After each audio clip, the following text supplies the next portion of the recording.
Welcome to our channel. Today we how to recover data from an SD card with Fujifilm, beginner guide step by step clearly. Insert the SD card into your computer's card reader or camera.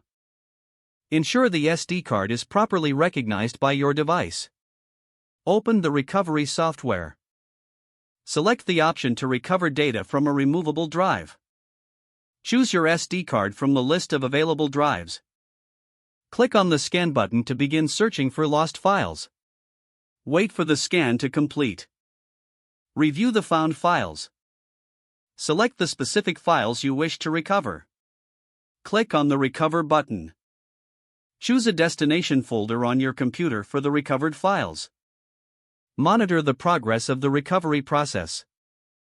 Once recovery is complete, navigate to the destination folder. Verify that your files have been successfully restored. Safely eject the SD card from your computer. Format the SD card if necessary, to prevent future issues. Your data is now recovered and your SD card is ready for use.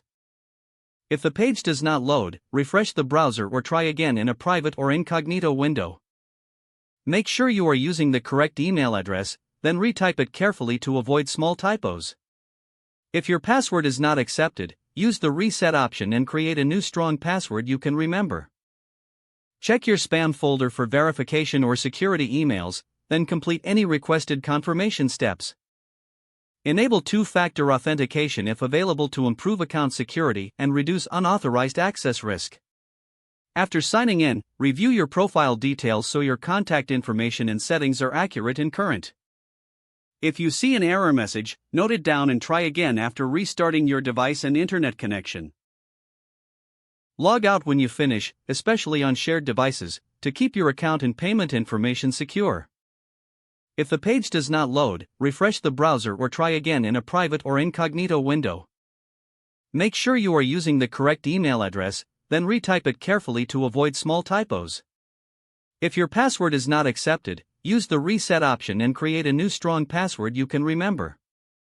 Don't forget to like this video and subscribe to our channel for more step-by-step tech guides.